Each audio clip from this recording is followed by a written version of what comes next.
Hello, welcome back to the channel. It is Dan, Anton Knives. Today I'm coming at you with a quick first impressions kind of video about this interesting little knife right here. So I'll be honest with you, I don't know very much about this knife. I got this in for sharpening from a customer. Thank you to Christoph. I've sharpened it up and I just have a few thoughts that I want to give about this knife, some things I like, some things I don't like, and we'll get in and out of this. I don't really want to mess around with specs and stuff like that. I'll do a few size comparisons, but I just want to do a quick video, kind of get in, get out, give you some of my thoughts about this. So this is an Anton Knives, is I guess the brand. I'm not familiar with them. I want to say it's Russian made, although I could be wrong about that. You got titanium frame with these, I think they're called crazy fiber inlays. It's a type of micarta. And then you have Damascus accents on the backspacer clip and pivot collars on both sides. This one is running on IKBS. It's a flipper with really snappy action. And then you have this interesting kind of cleavery bull nose. I don't really know what to call this blade.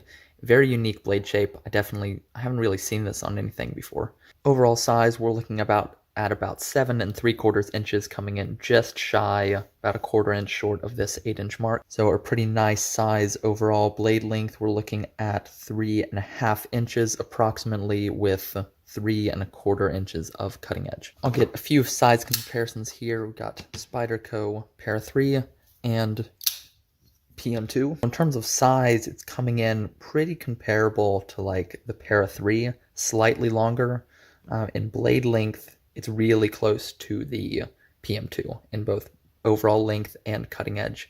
It's quite close there, but the handle is definitely closer to the Para 3 in terms of size. Here it is up next to another flipper knife. Got the ProTech Malibu. I'm lining these up on the pivots.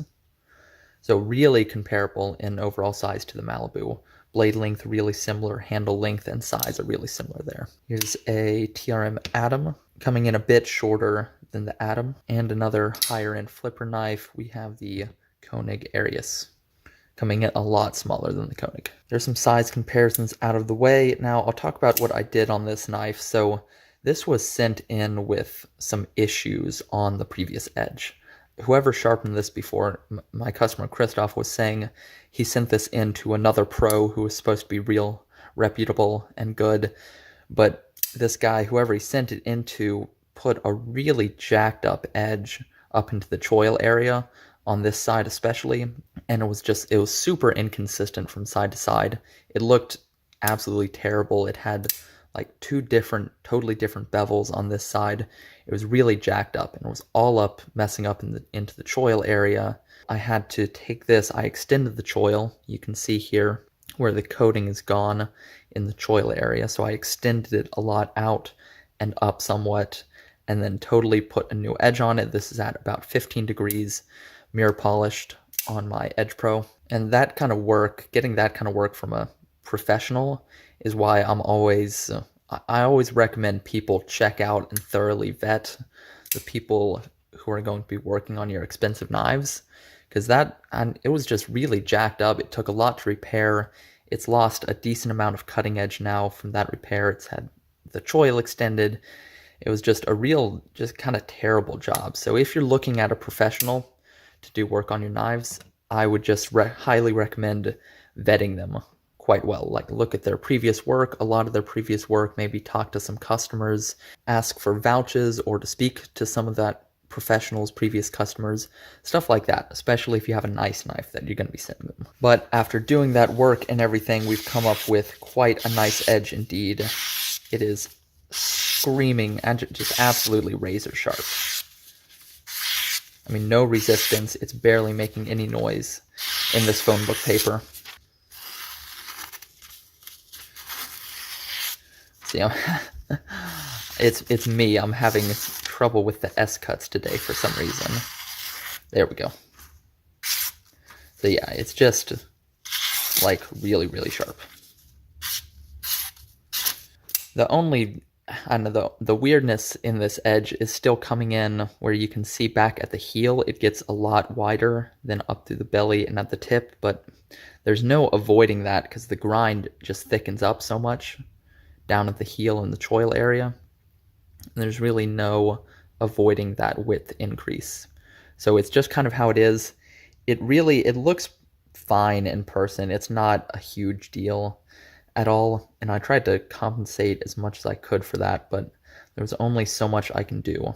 But we have a nice edge. Now it's actually sharp. Oh yeah, and on top of making all that mess, the previous guy who sharpened this, it wasn't even sharp. So he made all that mess and did all that work to get an edge that wasn't even decent in terms of sharpness. So with that said, let's get into some of my first impressions, some things I like about the knife, some I don't. So we'll go with my likes first. So first, actually, I like the aesthetics on this. I think it's a really interesting, really unique looking knife. Like this blade shape, I haven't seen a blade shape quite like this before that I can think of. The kind of snub nose cleavery thing, but it's still got a lot of belly. And then you have this harpoon up here, which is actually, you can lock your thumb in there, and it feels pretty nice up there on the spine of the blade. It's an interesting blade shape, very unique. Haven't seen anything like it, and I always like seeing unique things on a knife, so that's cool. Next, this crazy fiber is really cool. I'd never seen it in person. I've seen it on a couple Shirogorovs, and I can't even remember where else, but it looks really cool in person. It feels nice and smooth. There's no voids, no major voids on it or anything. Yeah, it looks really cool on here. And then the Damascus is so nice, like really pretty, very vibrant colors. I love on the backspacer here, you can see all those layers all the way through. I think it's really, really pretty. And then the whole blackout with the Damascus popping through, I like that combination a lot. You get the pop with the Damascus and then the subtle black over the whole knife. So aesthetics, I think is really cool, very interesting. Now, the next thing I like is going to be the lock bar access and the closing action. Really nice. So on the lock bar doesn't stick out from the frame at all, but it's got these nice chamfers in here that make it really easy to just pop your thumb in, push it over. The flipper tab falls right onto your thumb here, and then it just drifts closed really beautifully. And one thing that's really nice about the detent design on here is the detent ball engagement is really early or really late. I'm not sure which applies in this case. So here, that's where it's about to pop over the detent, and it's over the detent here. Barely move the blade at all, and it's over the detent. There you go. So right there, it's already past the detent. So you can disengage this lock bar pretty much from anywhere, let the flipper tab fall, and it will always be past the detent ball. There's no double clutch. There's really no way to double clutch this. So I really like that because I hate a double clutch on a knife. And what I mean by double clutch, this knife doesn't double clutch, but if you were to disengage the lock bar and then blade falls onto your hand, but it hasn't cleared the detent ball, so it still has to jump over the detent ball. That's what I mean by double clutch. A lot of ZTs really like double clutch, and that's something that always really annoys me. But this one, with the detent ball being so early, it's really nice on the closing. And then I love just, it drifts shut. It's not an uncontrolled fall like, for example, this hinder, which is nice in some cases. So this one, you release it and it just like really falls shut, kind of screams shut. This one, it's a little more controlled. Just drifts shut like that. Really nice. It feels great on the closing. Super smooth. There's no, you really can't feel much going on in there. Feels nice and smooth. The next thing I like is actually this flipper tab. I think the flipper tab is quite well designed. So the flipper tab has this interesting texture on top. It's almost reminiscent of like an orange peel, and that's as opposed to something like jimping, like you see on, say, this Protec Malibu, where here on the flipper tab it's jimped to give it grip. This one, it just has that subtle texture, and the shape of it is really nice. You put your finger on there and it lands totally on the flipper tab. That little texture gives you just enough grab, and I really like the way it's shaped. It's not hooky or sharp or anything. Very comfortable to use. So I love how the flipper tab is designed and how it's shaped. And then it opens up here, and it's a nice smooth spot for your finger to hit as you're holding the knife. Very nice. I definitely like that. So those are my likes. Now I'll move on to some dislikes, and I definitely have some dislikes for this. So first is going to be the ergonomics. They just don't work at all for my hand. So you have this depression here, which I'm not sure if it's designed for one finger or two, but it doesn't fit my hand either way. So two fingers, you can see they're squished in here. My middle finger is riding onto this hump. If I do one finger, then I'm just really far back from the blade and my fingers are too spread out. So the ergonomics don't work really at all for my hand on this. If this was a smooth depression here, it would be perfect because all four of my fingers would fit into this one depression. I wouldn't be running into this. That'd be fine, but as it is with this cutout and then here and that hump in the middle, really uncomfortable for my hand. Doesn't work at all. Pinch grip. A pinch grip is actually pretty good. My two fingers land here, pointer finger lands here, nice smooth on the back. There's no jimping, which I really appreciate on this.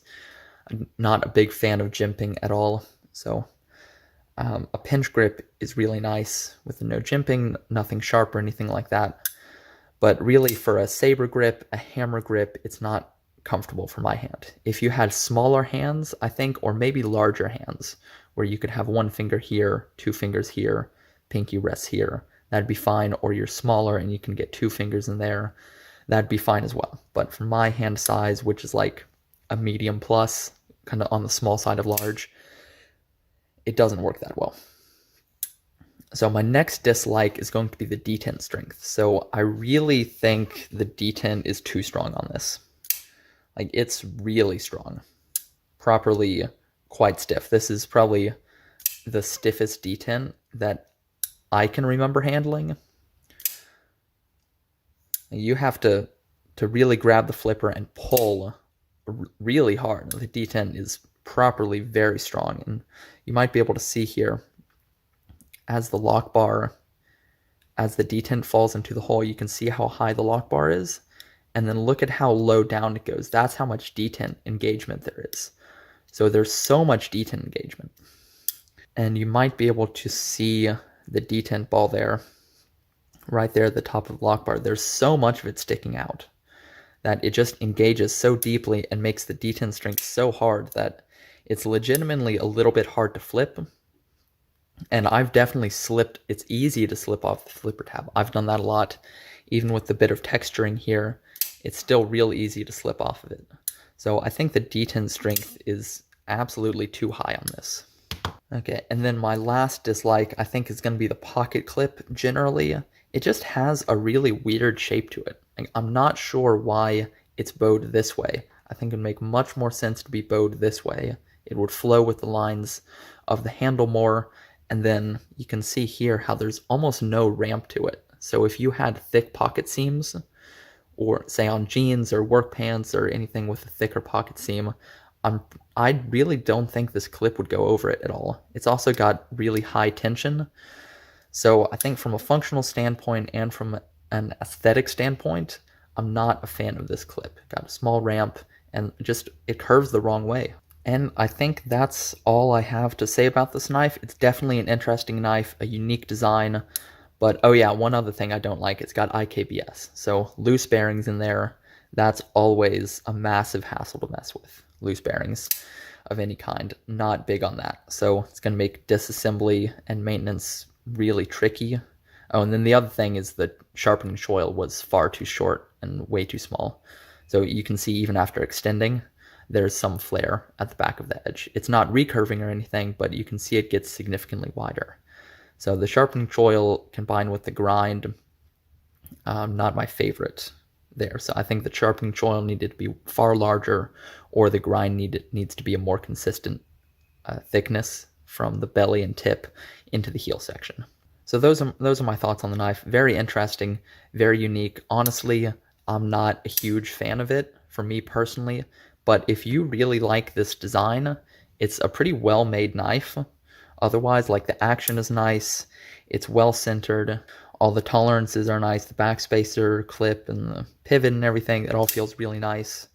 So it seems well-made, seems like it's got good materials. I don't actually know what the blade steel is, but it felt pretty hard under the stones. Positive on that, that's just a guess, just kind of what I was feeling from sharpening it. I like the flipper tab design. The Timascus looks really good. I really like the way this looks. Or is it Mokutai? I don't know. If you know if this is Timascus or Mokutai, drop a comment down below in the comment section. I'd be interested to know. So yeah, interesting knife. Not for me, but if you like the design and you have different sized hands than I do, this might be a win for you, either smaller or larger hands. And that's all I have. I hope you enjoyed the video. If you did, please don't forget to go down, drop a like, comment, subscribe, all that kind of stuff. Tell me what you think about this knife. Would you pick it up? Do you love the design, or are you going to be passing on this one? I would love to know. Thank you for watching, and I will catch you on the next one.